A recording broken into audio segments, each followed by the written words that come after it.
സ്ത്രീപക്ഷ വികസനത്തിന് UDF സർക്കാർ എന്ന മുദ്രാവാക്യവുമായി UDF മഹിളകൾ UDF ഗ്യാരണ്ടി കാർഡുമായി ഭവന സന്ദർശനം നടത്തുന്നതിന്റെ ഭാഗമായി വടക്കാഞ്ചേരി നിയോജക മണ്ഡലം UDF മഹിളകളുടെ നേതൃത്വത്തിൽ വടക്കാഞ്ചേരി നഗരത്തിൽ UDF ഗ്യാരണ്ടി കാർഡ് വിതരണം നടത്തി. DCC സെക്രട്ടറി ഷാഹിദ റഹ്മാൻ അധ്യക്ഷത വഹിച്ചു. മഹിളാ കോൺഗ്രസ് സംസ്ഥാന ജനറൽ സെക്രട്ടറി സ്വപ്ന രാമചന്ദ്രൻ ഉദ്ഘാടനം ചെയ്തു. മഹിളാ കോൺഗ്രസ് ജില്ലാ പ്രസിഡന്റ് T. നിർമ്മല, നബീസ നാസർ അലി, ഓമന വേണുഗോപാൽ, ലിൻഡി ഷിജു, ഷൈല സാബു, സിന്ധു സുബ്രഹ്മണ്യൻ, സന്ധ്യ കൊടക്കാടത്ത്, രമണി പ്രേമദാസൻ, കമലം ശ്രീനിവാസൻ, IA സബീല, സിന്ധു കോഞ്ചേരി, മായ സുനിൽ, അംബിക ബാബു, ശൈലജ, സൈറ ബാനു, സുനിമോൾ ജോജു എന്നിവർ നേതൃത്വം നൽകി. 31, 1, 2 തീയതികളിൽ എല്ലാ വീടുകളിലും ഗ്യാരണ്ടി കാർഡുമായി പ്രചാരണം നടത്തും. വന്യജീവി സംരക്ഷണ നിയമം കൊണ്ടുവന്ന പ്രസ്ഥാനത്തിന്റെ പേര് കോൺഗ്രസ്. മെഡിക്കൽ കോളേജുകൾ കൊണ്ടുവന്നത് കോൺഗ്രസ് ആണ്.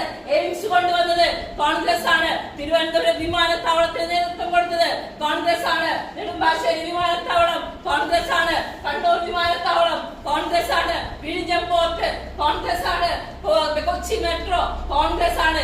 ഇങ്ങനെ കോൺഗ്രസ് കൊണ്ടുവന്ന കാര്യങ്ങൾ മാത്രമാണ് ഇന്ത്യ രാജ്യത്ത് ഇന്ന് നിലനിൽക്കുന്നതെങ്കിൽ, സാധാരണക്കാരായിട്ടുള്ള ആളുകൾക്ക് വേണ്ടി നിയമനിർമ്മാണം മുഴുവൻ നടത്തിയിട്ടുണ്ടെങ്കിൽ ആ പ്രസ്ഥാനത്തിന്റെ പേര് ഇന്ത്യൻ നാഷണൽ കോൺഗ്രസ് എന്നാണെങ്കിൽ, ആ ഇന്ത്യൻ നാഷണൽ കോൺഗ്രസും UDFും അധികാരത്തിൽ വന്ന അധികാരത്തിലേറി 3 മാസത്തിനുള്ളിൽ ഈ പറഞ്ഞ കാര്യങ്ങൾ മുഴുവൻ നടപ്പിലാക്കുമെന്ന് ഉറപ്പായിക്കൊണ്ട് തന്നെ നിങ്ങൾക്ക് എല്ലാ വീടുകളിലും കയറി അഭിമാനത്തോടു കൂടി തന്നെ പറയാൻ പറ്റണം, ഈ ഒരു വോട്ട് നിങ്ങൾ കോൺഗ്രസിന് UDFന് തന്നാൽ